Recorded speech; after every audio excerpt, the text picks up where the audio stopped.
what makes a moment truly candid for you? So when a bride walks down the aisle, I actually can see her entire future in front of her. I know. She's walking with her parents. She's holding on to them.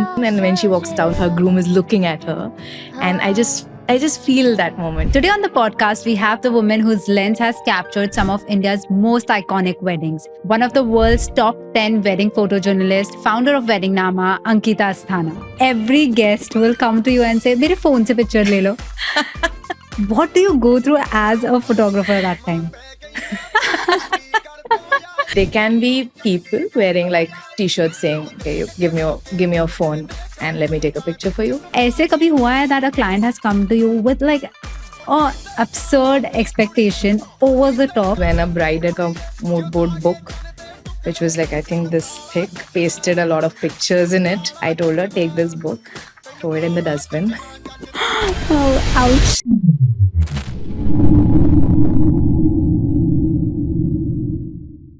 Hello everyone, I am Zara Jani and welcome to Zara Jani Show.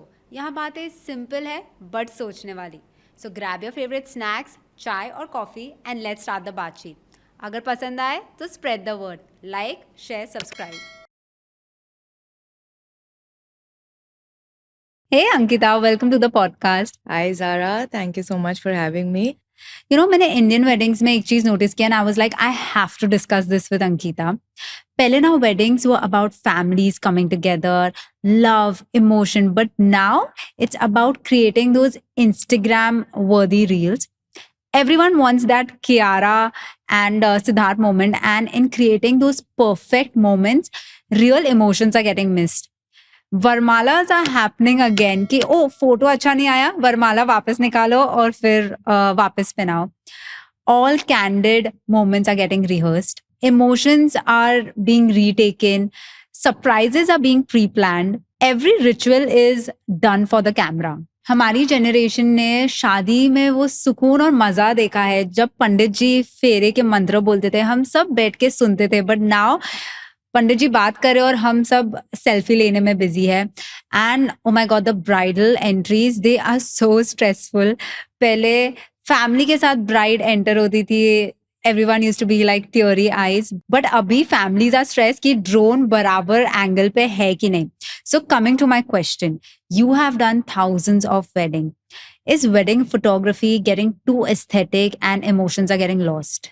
Well, it's a great question. I'm so happy that you asked me this question. I've been documenting weddings for more than like a decade now. So I've seen the evolution of it happen. I've seen when I just started off how candid photography started. One of the reasons it started was because the studio photography that used to happen before was all about those posed moments, right? But people wanted their natural moments to be captured. And that's how we got into the picture. Correct. Like, you know, people from different fields got started into wedding photography, and it happened. And then up till 2019, I feel it was like really cool going for us. Like we had that real emotion and that real, the real moments and all of the wedding evolved, the wedding photography itself evolving around that. But something happened in 2020, which we all know. Yes. And the world moved online. So I think between 2020 to 2024, I have seen the rise and fall of Reels. We all have this. I believe 2025 was a super, super refreshing year for me. Like super refreshing. Because How? this year, I feel like my old brides are back. My old couples are back. And they're going back to reality. Is it? So I think starting with probably there are now Gen Z brides that we are coming across. But yes, you're very right that everything had become about the gram. Even till 2024, everything was like Pinterest perfect or picture perfect. And everybody wanted to rehearse their stuff and ensure that, you know, I'm getting that perfect frame. Doesn't matter, like the guests don't matter, the family doesn't matter, but I'm getting that perfect frame. But now, people do not want that anymore. And this year especially, I was so happy because I've seen that brides now want to live in the moment. You know what I'm saying? Like they want to enjoy that moment fully and they don't want to do it for the cameras anymore. It's so good to know that now we are shifting from scripting memories to living them. That's what you're saying. Yes. And, you know, even before you told me this, in between of all the staged moments, we have wedding nama. So when I was going through your work, etc., I saw that the videos, the photos are candid, they are raw, they are intentional, but yet elevated. So let's talk about the journey of Wedding Nama. How did Wedding Nama start? Wedding Nama is a passion project. I'm an architect turned photographer, and what got me into weddings, I think, is my love for family, my love for capturing those moments with family, capturing relationships. So I was never a people photographer. I used to shoot architecture, coming from that background, capture a lot of wildlife and stuff like that. And I've shot for magazines. Wow. I've shot fashion weeks. I mixed all of those genres. And when I shot my first wedding, I was so excited because there was so much variety that I could shoot. And I was the creative director now. Nobody else telling me how to shoot, what frame to capture. But I had all the freedom in the world to just be myself and express my emotions through my photography. So when a bride walks down the aisle, I actually feel those same emotions, like what she would be going through, you know. She's like, she can see her entire future in front of her. I know. She's walking with her parents. She's holding on to them, and she's feeling that emotion. And when she walks down the aisle, her groom is looking at her, and I just feel that moment, you know, when that happens. A lot of the times I have tears rolling down my eyes, and that's how I'm capturing it, with that same feeling. So I guess that is one of the things that I love about weddings, the variety of things that I get to capture, all that action, all that chaos, all the emotions, all the love. That's good to know. Now, coming back to wedding photography, as a photographer, what makes a moment truly candid for you? When you forget that there's a camera around you, and when you just live that moment, I think that is what makes it truly candid. When, like, I love personally, I love that I can be really close to my couple, but at the same time, I can be quite invisible when I need to be. So switching between the role of a creative director, where you have to tell them what to do or which frame to be in, or where the lighting's coming from, whatever, like switching between the role of a creative director and a documentary photographer, knowing when to do that. Like, there are moments where a beautiful moment is about to happen, and you know that it's about to happen, and you're ready to document it, and somebody says, okay, pose for the photo, or a phone photo or something like that. And then you lose that moment because maybe the mom was just about to look at her and cry, rather than they're taking a picture together. Right?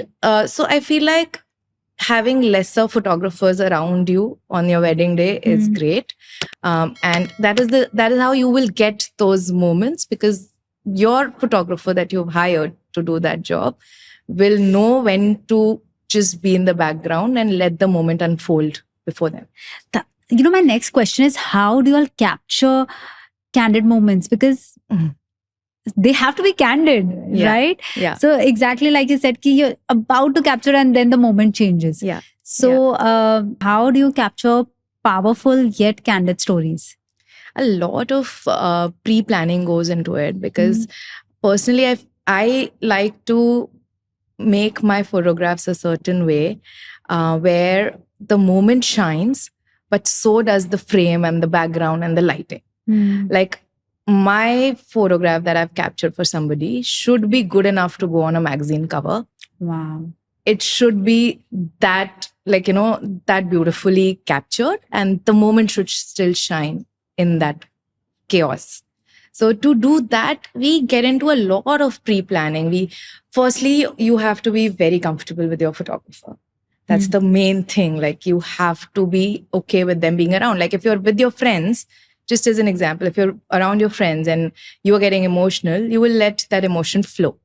But if you're around a stranger and you're getting emotional, you will put a guard in front of you. You will not let that emotion.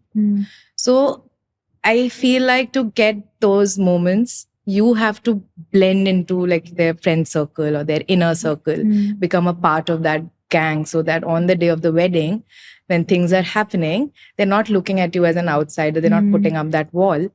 They're letting the emotions flow.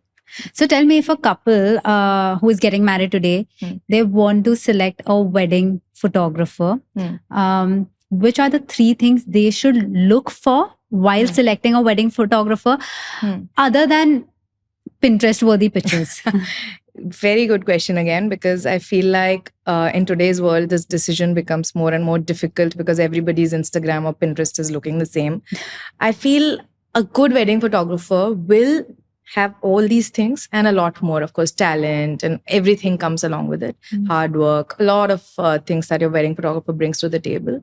But if you're not comfortable with your photographer, nothing else, like nothing will make a difference, no matter how talented he is or how talented she can light up the frame or whatever she can do. If you're not comfortable, you're not going to get your shots.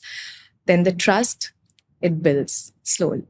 And then not just one-on-one conversations, but also their past experiences. Like they have shot so many couples in your friend circle, for sure that's how you've heard their name. Ask your friends, like, what was their experience with them?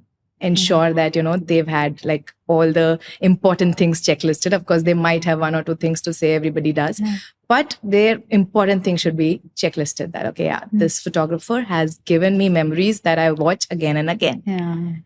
That trust is very important, and the consistency in work, because a lot of times I have personally seen a lot of photographers who started out great, but then their work just fizzed out. And then because they were doing too much work, or they were just not paying enough attention, or they were not taking their work as seriously as they should be doing. Because I feel wedding photography is a big responsibility. You are capturing, and that moment is not going to happen again. And if it's lost forever. Absolutely. So you have to give in that effort, put in that more than 100, like 200, 300% to ensure that you are not missing any moment that's happening on that day.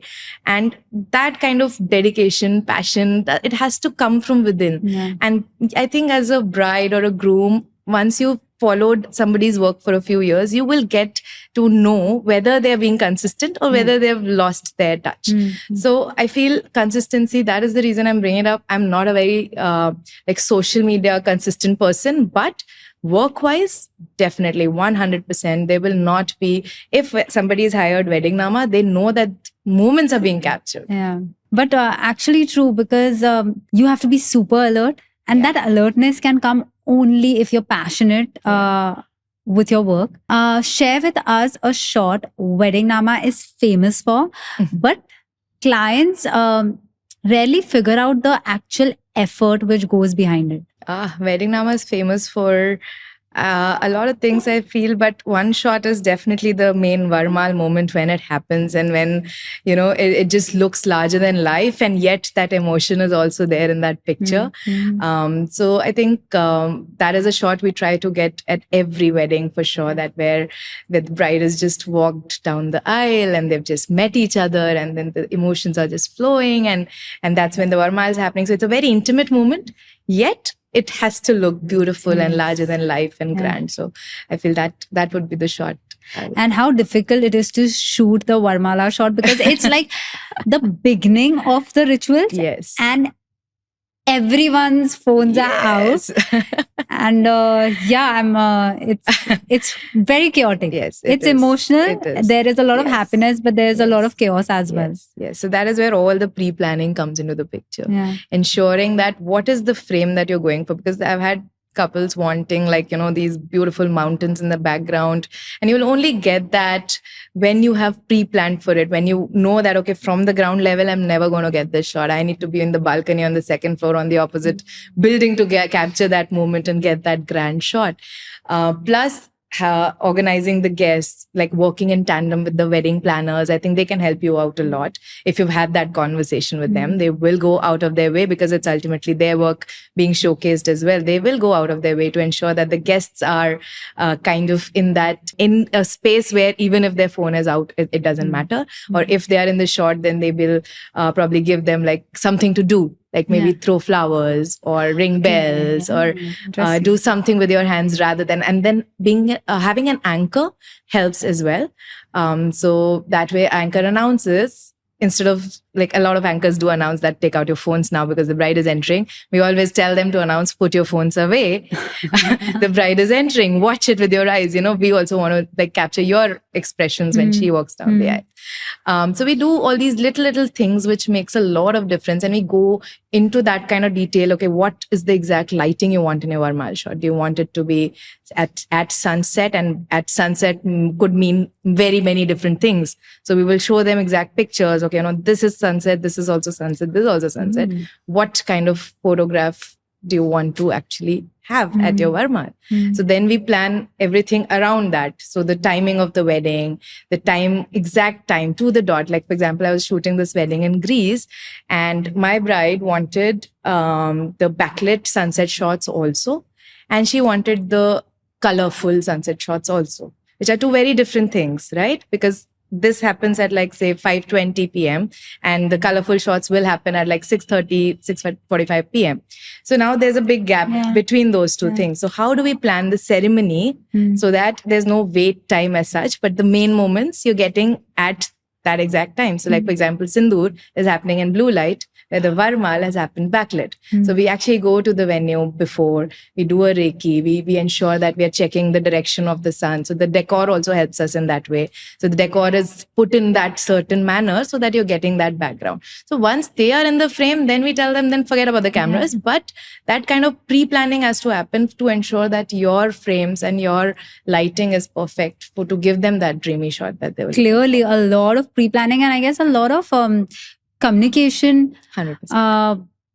Amongst all the departments of 100%. people handling the wedding. 100%. The florist has to be on board for that plan, so that usually we plan a very long aisle. So we ensure like how are the guests placed around it, because if they can step over the flowers and step into the aisle, anybody will do that. Got it. So plan everything, little details around it. Very interesting. I'm loving how I'm getting all these nitty-gritties, like the behind the scenes of actually capturing candid moments.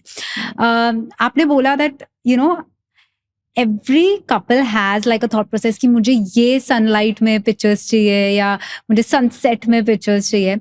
And आजकल सभी Pinterest से लेके अपना mood board बना देते हैं. And we are in the era of over expectations. ऐसे कभी हुआ है that a client has come to you with like absurd expectation over the top, and how have you handled that? A lot of times it has happened, but this takes me back to a couple of memories. One of them is when a bride had got me, us samay, I don't think that was a Pinterest board, but it was like a mood board book, which was like, I think this thick. Wow. And she had like pasted a lot of pictures in it that she wanted on the day of the wedding. I told her, take this book, throw it in the dustbin. Oh, ouch. Yeah, because if you're chasing those shots, you're not going to enjoy a wedding. You have come to me for a reason. I will capture every little detail for you, every little moment for you, but let it unfold naturally. The more you go behind these shots, the more you are going to miss out on things happening around you. And then you're going to be stressed. And removing stress on the day of the wedding is the most important thing. So having a booklet like that is not going to help you at all. Second instance that I can think of is this time when we had a shoot in Australia. And I think we are leaving day after tomorrow for the shoot. And today we have a call with the bride and she says, I'm so excited for the same day edit. And I'm like, okay, that wasn't the plan. We haven't included a same day edit for you. And we don't have an editor traveling with us. And she says, no, that's the whole reason I hired you guys. I'd seen your same day edit in Bali. And I think that was one of the main reasons I had you. Okay, could have mentioned it before, but okay. How did you tackle it? So then we went with the exact same team. No editor traveled with us. We did not edit anything personally. But the same day edit happened on the reception day. How? There were like 6 screens all around the room. Wow. Beautiful. And in Australia, it was like a 400 people wedding, which is a very big number for Australia. India, it's usual, and everybody loved the same day edit. And how did we pull it off? Well, it was remotely done. we had a back-end support in office. Wow. Our editors were working day in, day out in office, because the good thing is that Australia, the day ends, here the day begins. So still the timings were not bad, but sending all that data, I know. there was a lot of tech involved, how we managed it, but we did a remote live edit for the bride and we pulled it off. And those are the kind of challenges that I love also. Yeah, So yeah. OTT requests, please get it to me. I mean, I'll make something happen out of it, but yeah, it has to be like, you should be able to enjoy it. Absolutely. You mentioned that, a lot of tech was involved. Now I have Yeah. a very funny but relatable question. Okay. So when you're shooting a wedding, you go in with your team, all professional, high tech. We have drones and we have all possible Equipment. gadgets, Yeah. equipments. But still, Hmm. every guest will come to you and say, "Mere phone se picture le lo." What do you go through as a photographer at that time? Well, I don't do that. Yeah. But personally, yeah, I don't pick up phones. I just tell them I'm not a phone photographer, but I have hacks around it. Okay. Of course, there's somebody from the team to help people out if they want photos on their phone. But the hack is that ask your planners to have people who are phone photographers, because people would want their memories captured, and the photographer, your lead photographer, cannot do everything. Let them focus on the main moments and the couple and the family and the closest friends and everything else that they're doing with all the other gadgets that they're carrying. But they can be people wearing like t-shirts saying, okay, you give me your phone and let me take a picture for you. That happens? That happens. That's a brilliant idea. It's a brilliant idea. And guests can still get pictures on the phone. Or second idea is, of course, photo booths. And nowadays you can have like really good quality pictures at photo booths, even video booths for that matter. So that is again something that you can do. But it does, some of my teammates just shoot on burst mode on somebody's phone. If it's given. But this is for everybody watching this, do not give your phone to the photographer. Let them do their jobs. They cannot miss out on moments. They cannot miss out on moments. But at the same time, guests want their photos. So in a no phone wedding, what's the best way to make sure that everyone still gets their personal moments captured? Absolutely, it should be mandatory, because see, there used to be like Black Mirror episodes, if you've seen any of that before, where people were just capturing the world on their phones and not really living it. And it's the reality now. It's the sad reality now that you go to a wedding and somehow, where are those videos going? Like, what are you doing with those videos? It's going to go on your family WhatsApp groups or something like that, which then is for no use, of no use to anybody. You're never going to go back and watch that. Okay, this bride is entering now. Let me watch that video. You're never going to go back and watch it. So at least, the least you can do is have respect for the couple and the family and not come in the photographer's way, not shoot on your phones. Enjoy the moment, clap, laugh, throw some flowers, be part of the wedding. They have invited you as a guest. Why do you need to capture it on your phone? You will get all the memories from the photographer. I think it should be mandatory. Then you will get all around so much. You'll see so much more happiness happening right around you. Otherwise, right now, all you see is the couple, the family without their phones. Everybody else is on the phones. There's no reactions happening. So we have pulled off weddings like that. So there was this, Actually, that's what I wanted to ask. Ki, agar no phones allowed wedding kar rahe hain, guests still want to sort of capture it because it's sort of like a muscle memory. You just want to capture everything. What is the best way to make sure that guests also get their moments to sort of relive it later on? So you will get the photographer's pictures because we do put it on apps which have face recognition. So when we send the pictures, they will get them later. But how do you capture, like Indian weddings have like 200 guests. आप 200 guests के photos या moments कैसे capture करोगे? If it's a no phone allowed wedding. So again, for phone photographers, you can have photo booths, you can have, and no phones allowed is at the ceremony area. Correct. Or at the main mandap area where the thing is happening. It's not really throughout the wedding. So when a person is walking in the decor, they're happy to, they can use their phone and take a picture. But yes, having a demarcation gets a little difficult, but having your anchor announce it that, put your phones away, that helps a lot. So they and putting it on family groups. So it's a lot of the time more than the other guests, it's their own extended family doing it. So putting it on family groups as a message that we do not want phone pictures. Let's Wow. not capture it. And not even like a lot of our older couples used to have like people coming with their own cameras and DSLRs and stuff like that.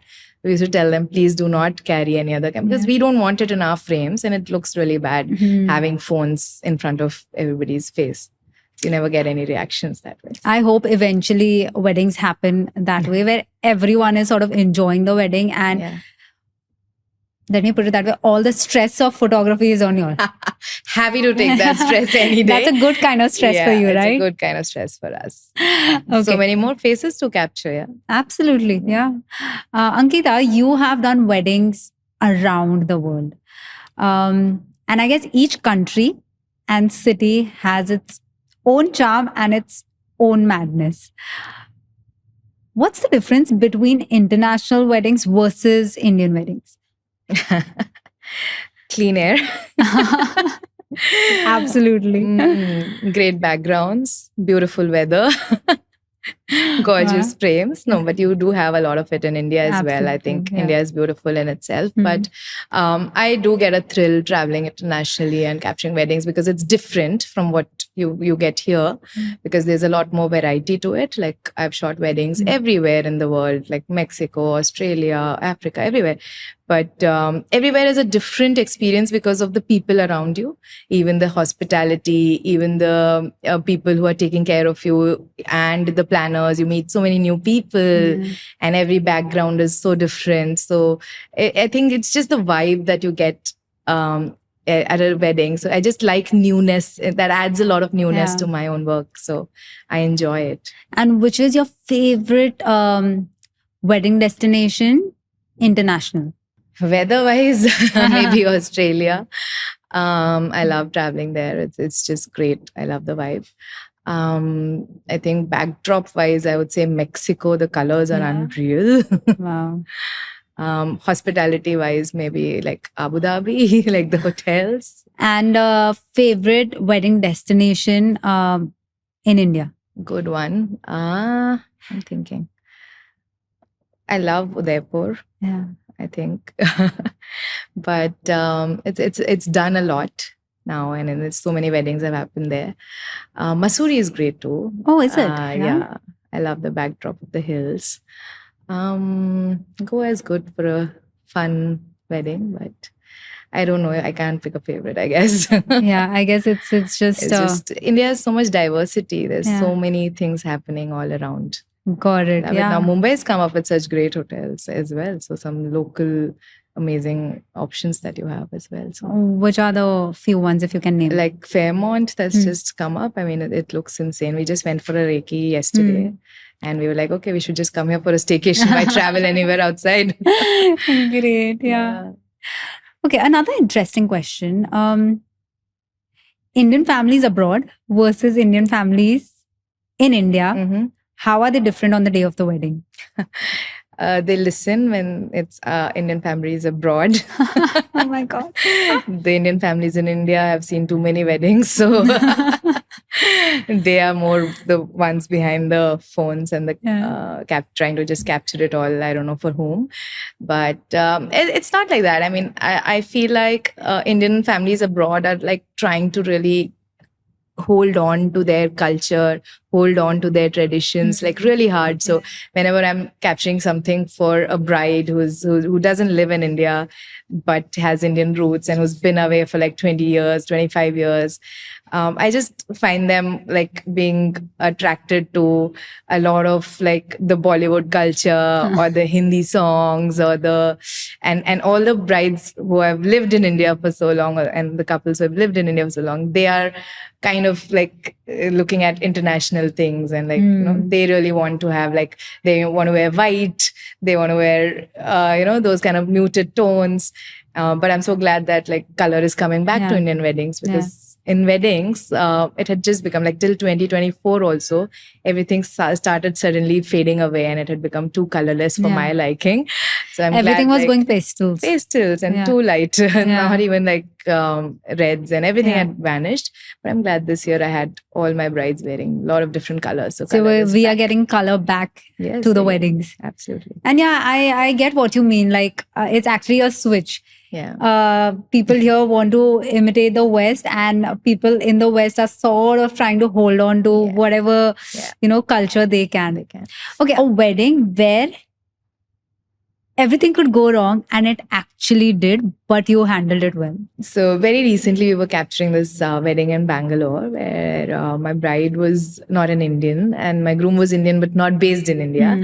But they wanted to come back to India and get married here. And they had planned this amazing Varmal between mountains and like the Aravalli Hills surrounding them. In the middle of this, they have planned their Varmal. And whenever we had a meeting with them or whenever we had a chat, conversation, anything, we used to just remind them like, guys, please ensure things are happening on time, because if it gets dark, there's no way we can light up the mountains and get that in frame for you. So you're not going to get the backdrop. And on the day of the wedding, unfortunately, like the barat was just not ending.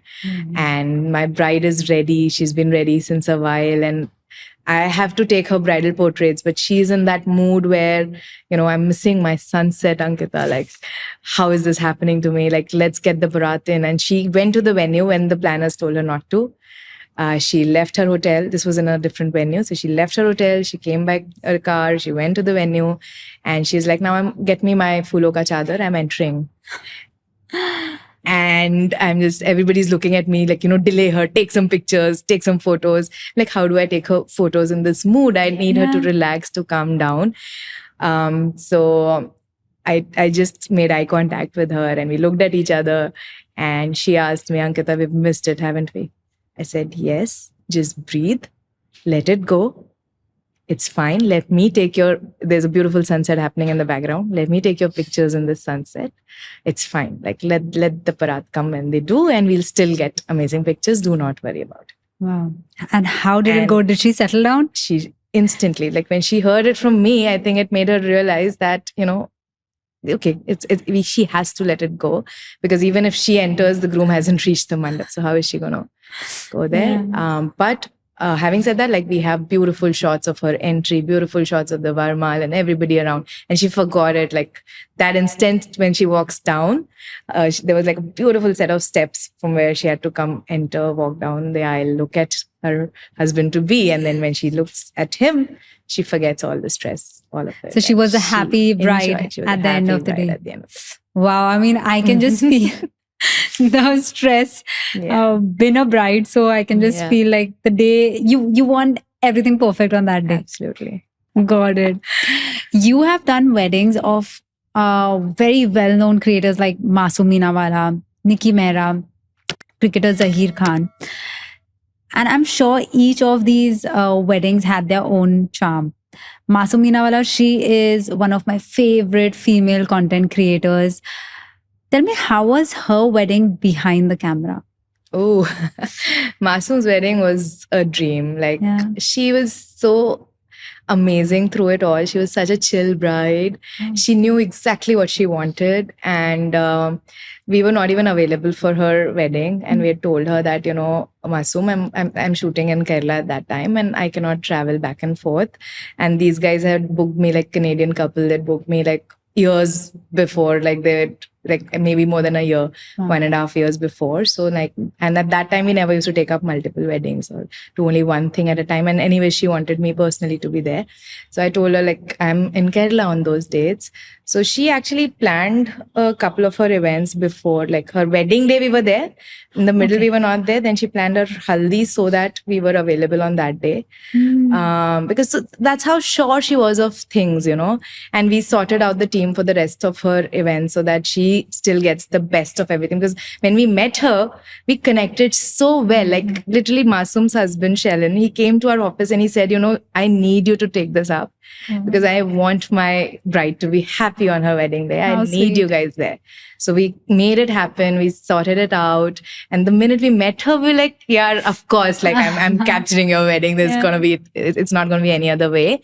And it was such a beautiful Yeah. wedding that happened. And it was quite challenging also. How because is that?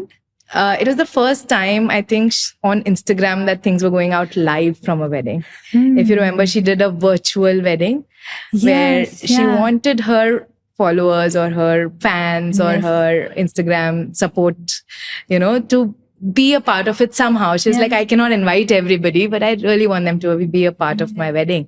Ankita, how can we do that?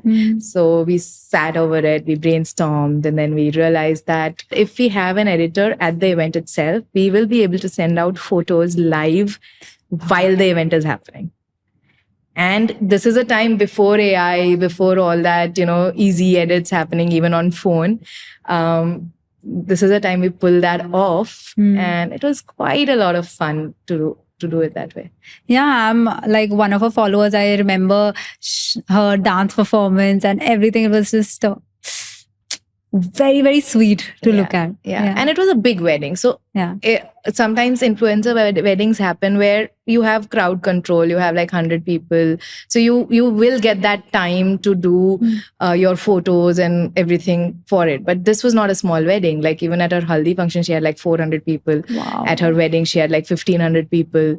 So in the middle of all of that, to pull off those shots that she had dreamt of and to keep time for us. And ultimately, it was all about relationships. Her wedding also, it was all about relationships. How close she is to her brother, how close she is to her father. We are really in the middle of all that. We're just capturing those moments. And those are the moments ultimately that went out, not really moments from any list that had been made, moments that were real and that actually, like, you know, Very brought people to sweet, tears.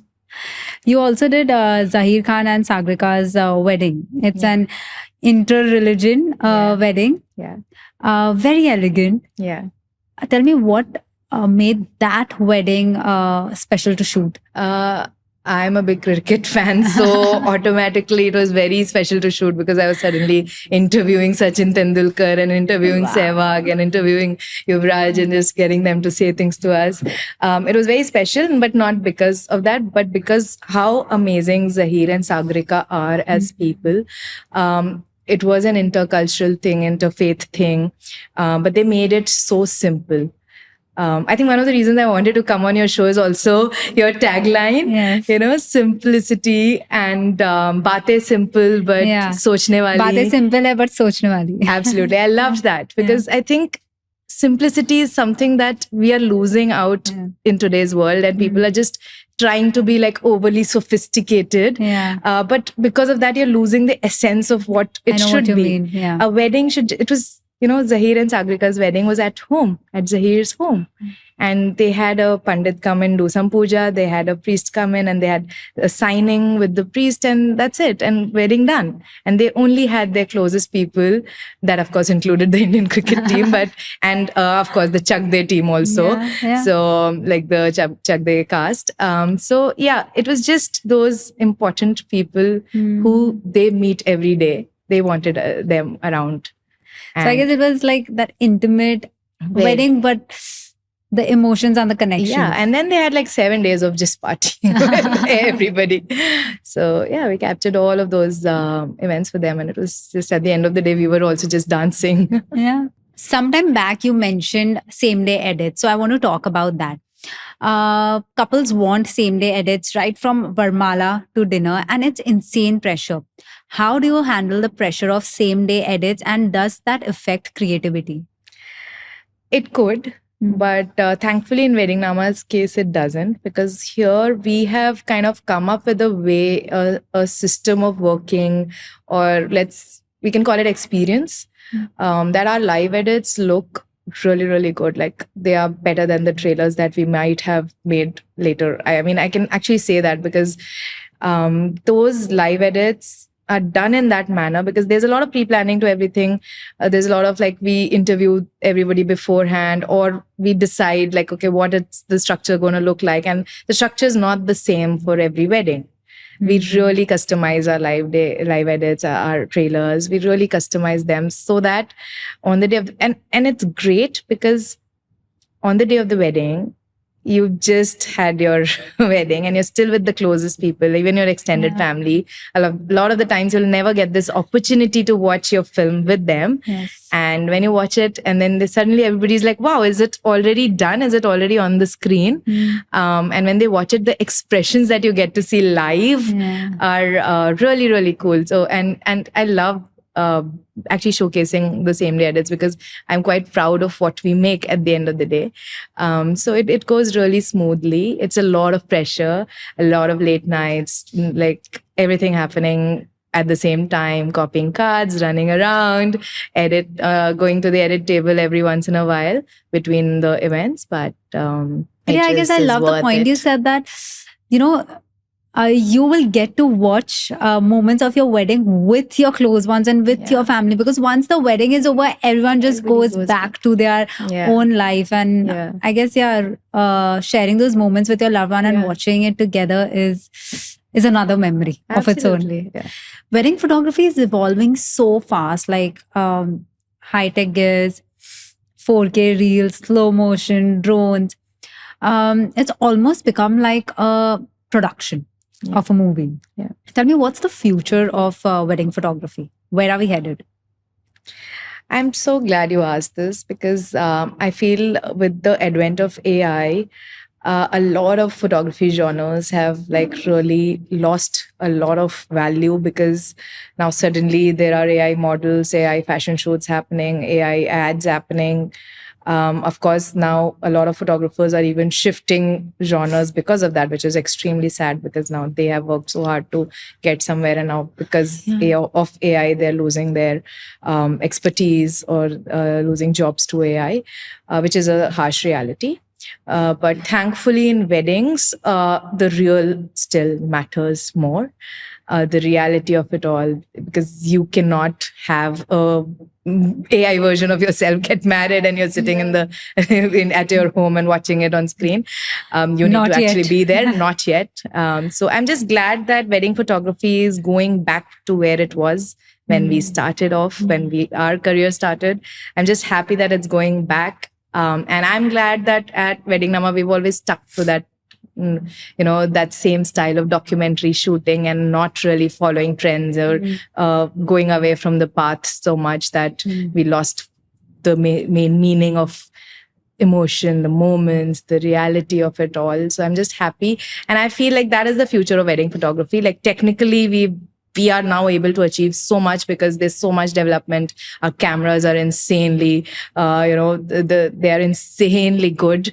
Now we can capture such good, amazing quality of photos, the lighting, everything that you can do, you're able to do. So you have all the good tools in your hand to actually create something which is out of this world, spectacular and beautiful, colorful. Weddings are happening back again. So I'm a happy girl. So actually, the future of wedding photography is sort of going back to the past. Absolutely. I couldn't agree more. Also, another thing, vertical is taking over. So is horizontal photography and videography losing its importance? Thankfully, no. Yes, we all thought that with phones and everybody looking at the world vertically, it will happen. And it did. We did shoot an influencer's wedding, even videos, only vertical. On our cameras, but all vertical, because she told us that I'm not going to look at my wedding any other way, only on my phone, and that's only vertical. So just shoot it vertical. I don't care. But it's not going anywhere, because even today, like we just shot a wedding in September in Zanzibar, and we had, of course, taken a lot of vertical shots for the wedding because that's coming slightly naturally to us. And we had horizontal moments of it also, thankfully, because then the bride comes and asks us, I love the pictures. Can I have this photo in horizontal, please? Because I am watching on TV. And television is horizontal. Absolutely. Or if somebody's watching their film, it's on a projector, it's horizontal. And thankfully we were prepared because we always capture everything horizontal and vertical, and we'll have various angles of everything. So we have the shots, so we are still able to give her what she wants. And I think the decor itself, it's made for like your view, your point of view. Your eyes are all seeing the world horizontally, right? You're not seeing things vertically. So everything is designed that way: landscape, horizontal, grand. So it's not going anywhere. I feel like. Yes, I never thought about that. Yes, very true. Yeah. What's that one thing you miss about older weddings? How carefree we were when we were capturing weddings when we just started. We were not too concerned about the technical details. We were taking blurry shots, like handheld movements, and we were not really beautifying anything unnecessarily. We were just capturing the reality of it all. And I think I miss that sometimes, because at that point of time, there was no other point of reference, or there was no other, standard to live up to, or, anything of that sort. Everything was very simple. And going back to simplicity, I think simplicity is the ultimate sophistication. It is that way. You have to bring it back to simple, guys. Like whoever's going to get married in the near future, I'm telling you, bring it back to simple. You'll have a lot of fun. Just be yourself, and it will just flow from there. Ankita, last couple of questions. What's that one thing you would tell couples to stop staging during their wedding and just let it flow naturally? One thing that I I'm not a big fan of is people entering with a lot of like people around them. Like when you're walking down the aisle, you should just walk down the aisle. There should not be like a whole troupe of dancers, or where the bride is hidden behind something and then it's suddenly being revealed that, okay, there she is. So then I feel like all of those effects or special effects take away from, your own emotion. Like you're not even able to see the groom because he's standing behind a parda or something like that. You cannot see the reactions. And I feel wedding is all about reactions. Like when you're walking down the aisle, what is his reaction to it? Or when he's looking at you for the first time, or when you look at him, what's your reaction? So those are the things that will get lost, and they get lost when they have too many people around you or too many things happening. Like there's confetti here, and there's like CO2 guns happening here, and there's like so many pyros happening all around you.